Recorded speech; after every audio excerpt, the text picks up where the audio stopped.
Kota Palembang sebagai salah satu kota tertua di Indonesia menyimpan wisata sejarah.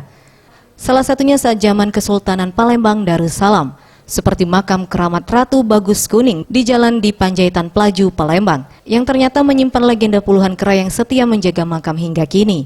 Penyebaran agama Islam di Sumatera Selatan yakni Ratu Bagus Kuning yang memiliki nama asli Putri Mulia Syarifah Mahani binti Syekh Dik Zainal Abidin. Ia pun dimakamkan di tanah seluas 5.250 meter persegi. Di makam ini pun terdapat puluhan kera yang dipercaya masyarakat sebagai kera penjaga makam keramat. Konon kera-kera bermukim di makam ini telah ratusan tahun lamanya. Menurut pengamat budaya Sumatera Selatan, Febri Al-Lintani, kawasan ini terdapat 41 kera yang dipercaya sebagai prajurit kera penjaga makam, sehingga kera-kera ini selalu berada di sekitar makam.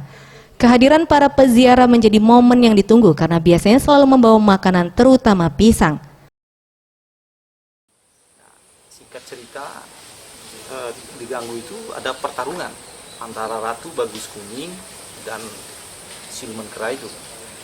Lalu ada perjanjian juga sebelum pertarungan itu.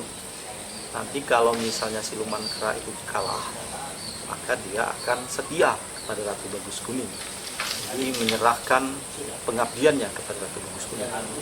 Nah, setelah adu kesaktian itu ternyata siluman kera itu kalah. Dan kalah, dia setia terhadap Bagus Kuning. Nah, itulah legenda sehingga sampai hari ini kita melihat pengikut dari siluman kera itu masih menjaga tempat ini. Yang kononnya tetap 41 ekor. Tim Liputan, Sriwijaya TV.